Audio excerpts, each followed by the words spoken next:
right, we are going to move up item number 11, which is receive annual report from the Planning Commission, and I believe Mary Johnson is ready to give a report.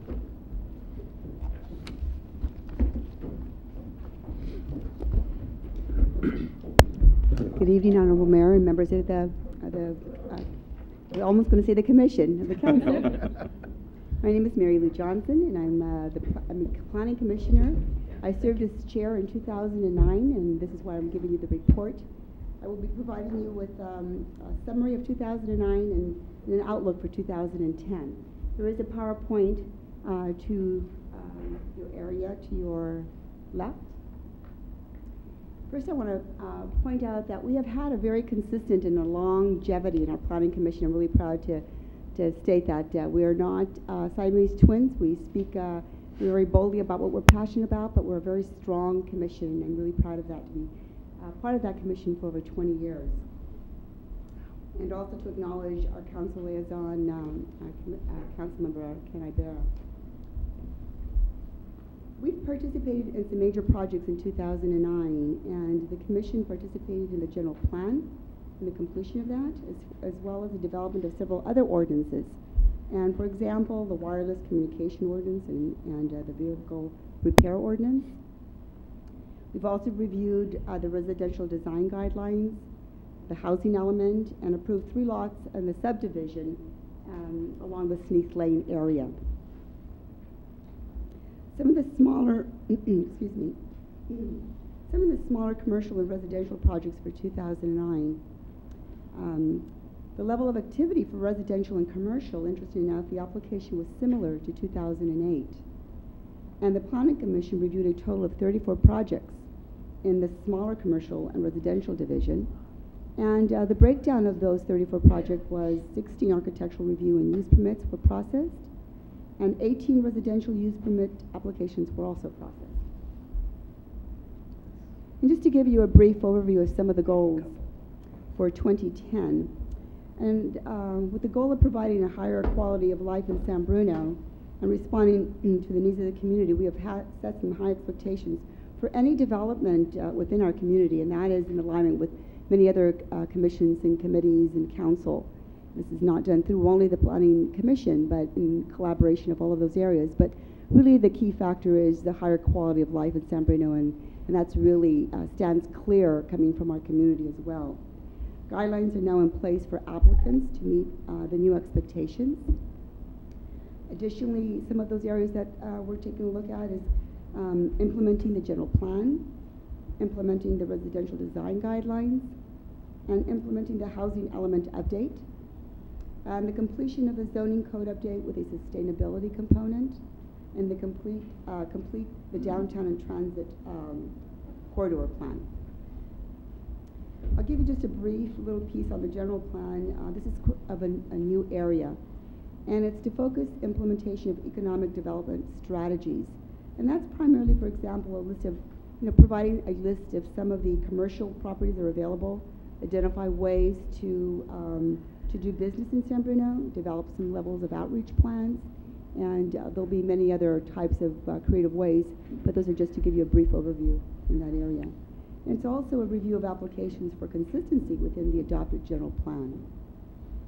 We're all very excited and celebrate that general plan completion.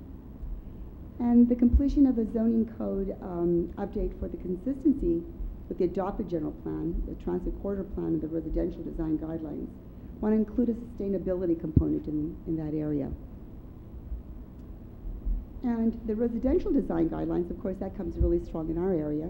The standard has been established and the associated guidelines have been developed. The new guidelines improve the quality and compatibility of the residential expansions, and they provide the applicant with clear instructions. The guidelines allow staff to be proactive in the design of the review process, which is extremely important. It gives them a lot of empowerment to be able to implement what really the community and all of the commissions and committees have been speaking to. The guidelines benefit the applicant, the planning department, and the planning commission, and the city council. It streamlines things, it makes us efficient, and it really makes a real, results in a win-win for everyone. And the residents, the applicants, and the staff commission and council really get to see it's a ripple effect. And when things are streamlined and things are in place, we're able to, everyone gets to benefit in a particular way, and it looks like one place might be, it's really, this place might benefit more than others, but when you really think about, for instance, the residents, they can feel good about having their opinions in place, their input. There's been a lot of collaboration with the community and hearing their thinking, the process of that. The staff, they get to, they get clear guidelines. They can implement very specific, so when it does come before the Planning Commission, it's clear, it's concise, it's well done. The staff does a marvelous job, and I must say that in the 20 years, it just continues to get better and better. Our leadership is strong and good, and I'm really proud to be part of that. Our community ultimately really reaps the benefits of good planning, and it's exciting to see how it is moving forward. Also want to continue to participate in the Transit Corridor Steering Committee meetings. The Commissioner Chase and Mishra will continue to serve on this committee. We'll also adopt the corridor plans. And other projects, these are basically anticipated projects. For example, it's a review of the Pacific Bay Vista renovation project. There's a possible review of a redesign for the Cedar Grove projects with a smaller home size, which I'm sure will make the residents quite happy. And lastly, I really want to say thank you to the City Council for your policy direction. It's been really important for us to get clear policy direction. You've done a great job, and we appreciate that. And we look forward to collaborating with you in 2010. And I'm open to any questions, and I really appreciate the opportunity to present before you. Yeah. Okay. I don't have any questions, Mary. What a year. I mean, historically, I'd say staff and the Planning Commission has taken on many projects and finished up things that have been lingering for many years. And I think it just feels so good to be, the Planning Commission and planning staff have planned. This city is organized. We know what to do now. We have it in a document, and we know what to expect. We're up to any challenge. So it's a comforting feeling knowing that we can take on anything and know what to expect. So congratulations to the Planning Commission. And you make a good point. There is a lot of experience on this commission, and so they've been through a lot of things, and so they've had a lot of input on some of these changes and what's worked and what and what hasn't worked, and it's been very valuable.